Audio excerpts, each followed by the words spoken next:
Nang dahil umano sa isang pagtatalo, pinagbabaril ang 38-year-old na tauhan ng Philippine Coast Guard sa Sampaloc, Maynila kaninang madaling araw. Nakita pa raw ang biktima na nakikipagsuntukan bago bumunot ng baril ang di pa nakikilalang suspect. Magbabalita si Boy Gonzales.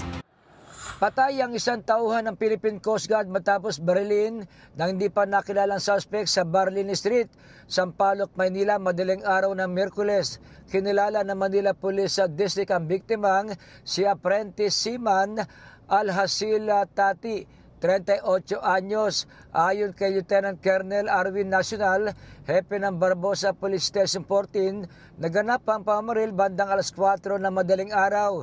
Sa paunang investigasyon ng MPD, nagkaroon umano ng pagkatalo ang biktima at ang suspect na humantong sa suntukan. Ilang sandali pa ay bumunot na ng baril ang suspect, hinabol ang biktima at saka pinagbabaril.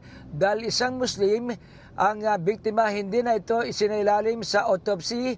Kinuha na lamang ng mga tauhan ng Philippine Coast Guard ang labi ng kanilang kasamaan para sa agarang paglilibing alinsunod sa tradisyong Islam. Patuloy ang investigasyon ng MPD Homicide Section upang matukoy ang pagkakilanlan at motibo ng suspect. Para sa MBC TV Network News, ito si Boy Gonzales, una sa Pilipinas, una sa Pilipino.